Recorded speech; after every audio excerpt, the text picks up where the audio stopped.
नमस्कार, खबरों का पंचनामा देख रहे हैं आप। मैं हूं आपके साथ पूजा। हम लेकर आए हैं देश और दुनिया की 5 बड़ी खबरें, जिस पे चर्चा के लिए मेरे साथ स्टूडियो में मौजूद हैं कैपिटल टीवी के editor in chief doctor Manish Kumar. Doctor साहब, बहुत बहुत स्वागत है आपका। धन्यवाद। सबसे पहले नजर हेडलाइंस पर।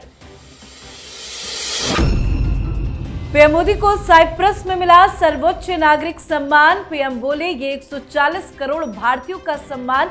साथ ही G7 समिट में हिस्सा लेने कनाडा पहुंचे पीएम मोदी।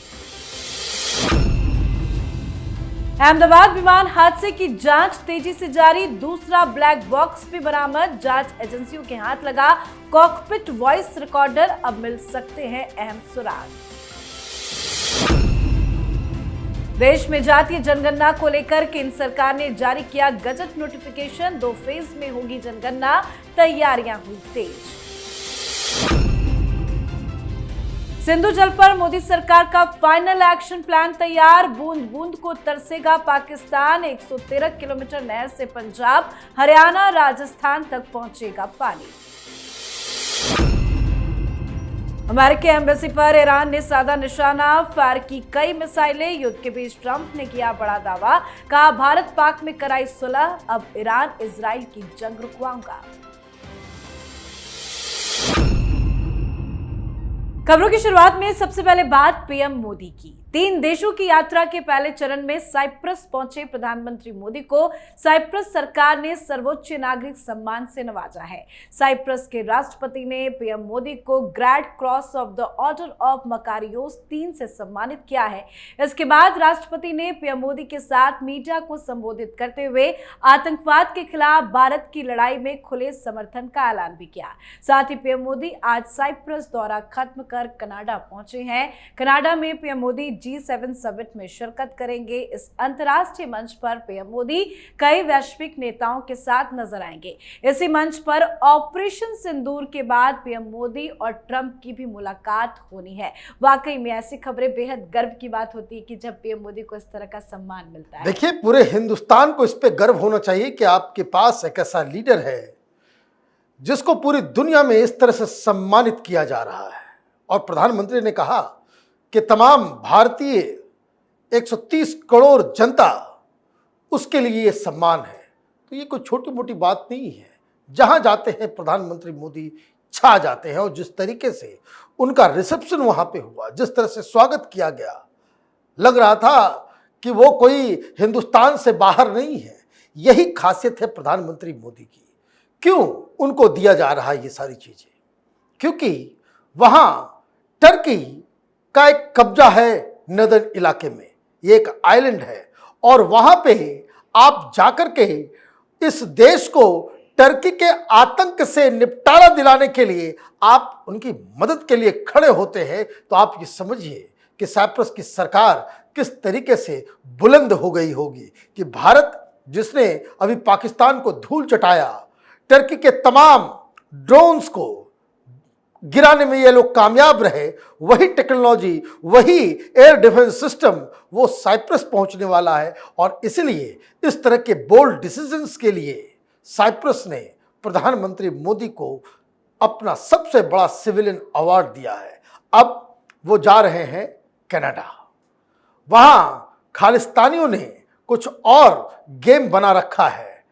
1-2 दिन के अंदर आप देखेंगे कि ये कनाडा, जब वहां पे ट्रूडो, वहां का जो पप्पू, जो प्रधानमंत्री था, उस समय की जो नीति थी और अभी जो नई सरकार की नीति है, उसमें कितना फर्क आया है, उससे आपको एहसास होगा कि हिंदुस्तान का दमखम, हिंदुस्तान का तिरंगा कैसे पूरी दुनिया में फहर रहा है। अब बात अहमदाबाद विमान हादसे की, जिसकी जांच तेजी से जारी है।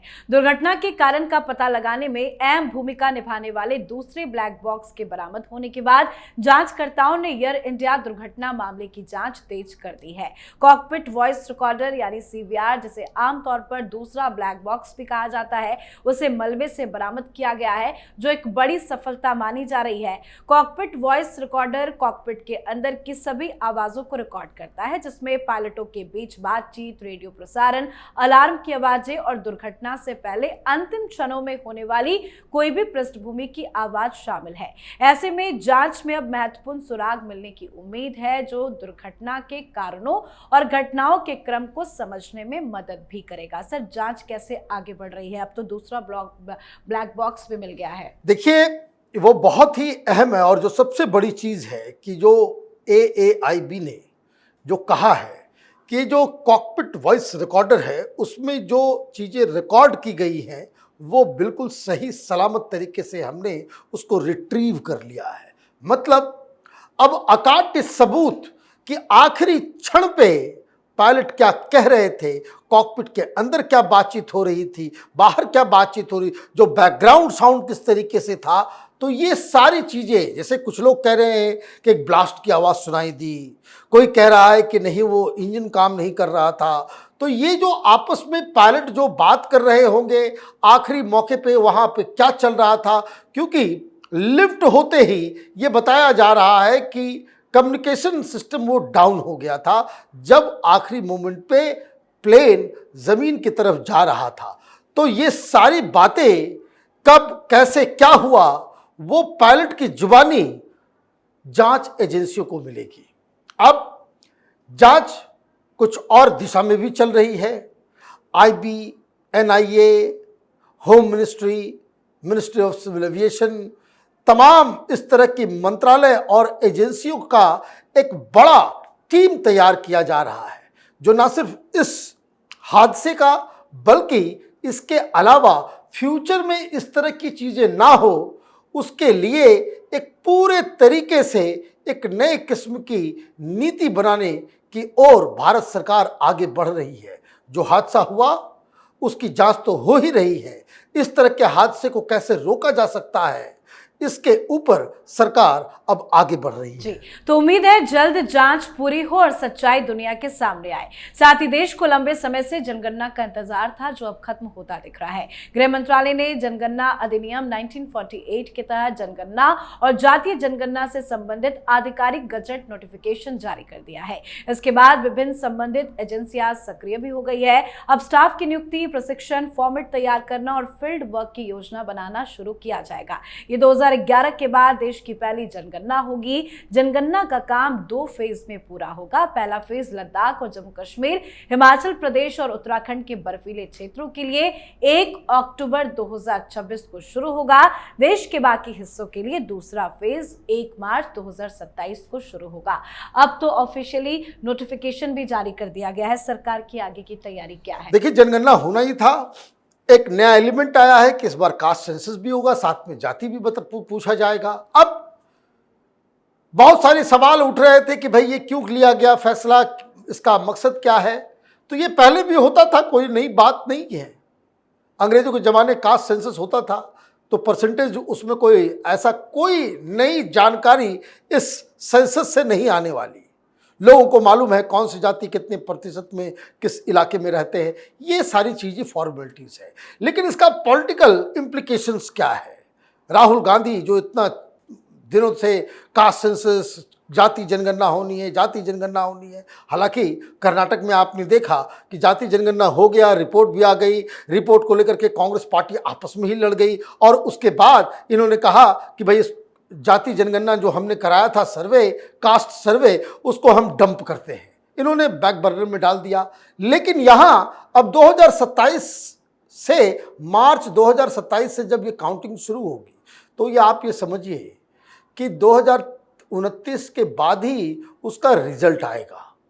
मतलब अगले चुनाव में इसका कोई इम्पैक्ट नहीं होने वाला है। राहुल गांधी जो सोच रहे थे उनको कोई इसका ना फायदा या नुकसान, इसका कोई इम्पैक्ट इस चुनाव पे नहीं होने वाला है, नंबर 1। नंबर 2, अब इसके साथ साथ ये भी तो सोचना पड़ेगा कि अगर जो काउंटिंग करने के बाद ये दरअसल इसका रिजल्ट 2030 के आसपास ही आ पाएगा, ये भी समझ लीजिए। ये जाति कैलकुलेशन, ये सारी चीज़ें 2030 के आसपास आएगा, फिर पॉलिसीज वगैरह बनेंगी, उसमें देखना पड़ेगा कि कौन क्या है। बिल्कुल राजनीतिक नए अलाइनमेंट जो है वो उसमें होगा। अब 2034 में जाकर के इसके ऊपर कुछ कार्रवाई होती है तो है, अदरवाइज ये जो सुगुफा लोगों को भ्रमित करके हिंदू समाज को तोड़ के आपस में बंटवारा करके हिंदुओं को ये राजनीति साधने की जो कोशिश विपक्ष की थी वो इससे फेल होती हुई नजर आ रही है। अब बात कर लेते हैं दुश्मन देश पाकिस्तान की। सिंधु नदी के पानी का पूरा इस्तेमाल करने के लिए भारत एक बड़ी योजना पर काम कर रहा है। ये योजना नदियों को आपस में जोड़ने की है। एक रिपोर्ट के अनुसार जम्मू और कश्मीर से पंजाब, हरियाणा और राजस्थान में पानी ले जाने के लिए 113 किलोमीटर लंबी नहर बनाने की तैयारी चल रही है। यह नहर चनाब नदी को रावी, ब्यास, सतलज नदी प्रणाली से जोड़ेगी। इस योजना का लक्ष्य सिंधु जल समझौते के तहत भारत के हिस्से का बेहतर इस्तेमाल करना है। अमित शाह ने इस योजना की जानकारी भी दी है। उन्होंने कहा है कि सिंधु का पानी 3 साल के भीतर नहरों के माध्यम से श्री गंगानगर तक पहुंचाया जाएगा। उन्होंने आगे कहा कि पाकिस्तान पानी की हर बूंद के लिए तरस जाएगा। पीएम मोदी ने लगता है फाइनल प्लान भी तैयार कर लिया है। देखिए, जब ये ऑपरेशन सिंदूर के दौरान जब इसे बंद किया गया था तो कैपिटल टीवी पे हमने स्टोरी की थी, सोर्सेस के माध्यम से हमने बताया था किस तरीके से पानी को मोड़ा जाएगा। अब बहुत सारे करामती लोग खड़े हो गए थे, 20 साल लगेगा तो 15 साल लगेगा। बहुत सारे पत्रकार कह रहे थे हम तो रोक ही नहीं सकते। लेकिन अब हमारी खबर की पुष्टि कोई और नहीं, गृह मंत्री अमित शाह ने अपने प्लान बता करके किया है। क्या है प्लान, ये समझ लीजिए। 3 नदियां जिसे हमने अब पूरी तरीके से रोक दिया है, एक बूंद पानी नहीं जा सकता। वो हरि के एक बैराज है जहां से इंदिरा गांधी नहर जो है, कैनाल जो है वहां से निकलता है और पानी सीधे राजस्थान तक जाता है, सीधे राजस्थान तक। यहां कौन से, ये फरीदकोट के पास है।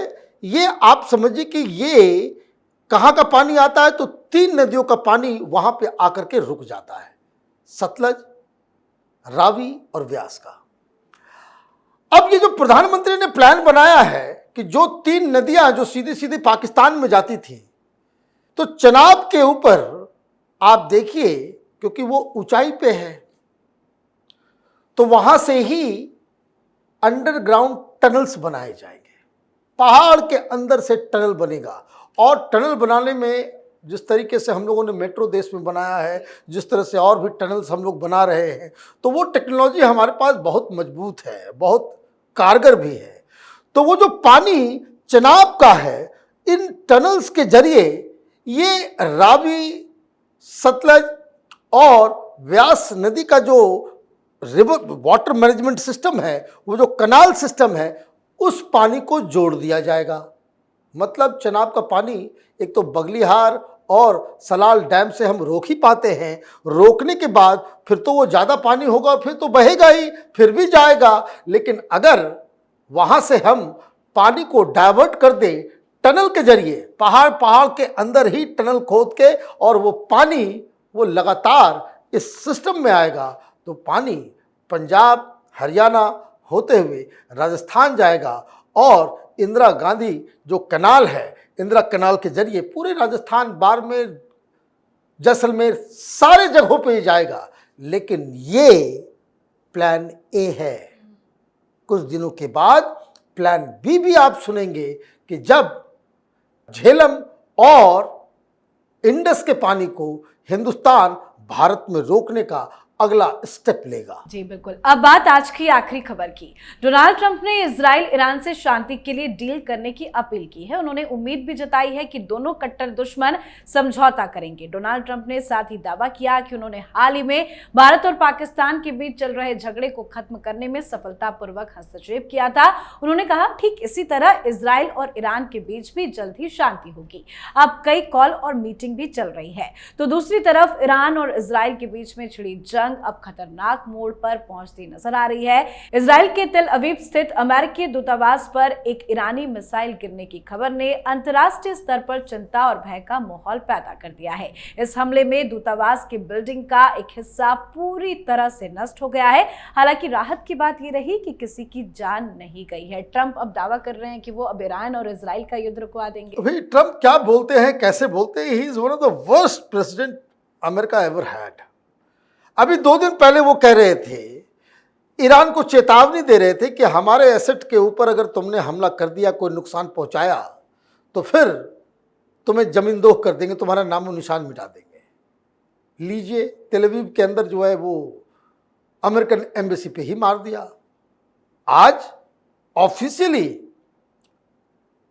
जो यूएस कॉन्सुलेट और एम्बेसी है उसको बंद रखा गया है, बंद कर दिया गया क्योंकि उसको बिल्डिंग को नुकसान पहुंचा है। दूसरी तरफ आप ये कह रहे हो, 2 दिन पहले कह रहे थे कि नुकसान पहुंचाए तो हम तुम्हें तबाह कर देंगे, और आज आप कह रहे हो कि हम बातचीत करवाएंगे। बातचीत का टाइम खत्म हो गया, क्योंकि इस बयान के आने के बाद इजराइल ने एक प्रेस कॉन्फ्रेंस करके बताया कि ईरान का तमाम ये जो एयर डिफेंस सिस्टम है वो खत्म हो गया है, और ईरान के आसमान पे इजरायलियों का कब्जा हो गया है। ईरान के पास अच्छा एयरफोर्स नहीं है और वो उड़ नहीं पा रहे। अभी आप तक आपने सुना किसी दिन कि ईरान के प्लेन्स इजराइल में जाकर के वो हिट कर पा रहे? नहीं, क्योंकि जॉर्डन भी बीच में वो एक अवरोध पैदा कर रहा है ईरान के लिए। ईरान के तरफ से जो बातें कही जा रही है वो तो धमकी दे रहा है अमेरिका को, धमकी दे रहा है इजराइल को। तो ये बातचीत किस तरीके से होगी? बातचीत तो तभी होगी जब ईरान इस बात के लिए तैयार हो जाए कि वो न्यूक्लियर बॉम्ब नहीं बनाएगा, अपना न्यूक्लियर प्रोग्राम अभी इमीडिएटली वो होल्ड करेगा। और ये नहीं होगा तो इजराइल किसी भी कीमत पे बातचीत करने के लिए तैयार नहीं होगा।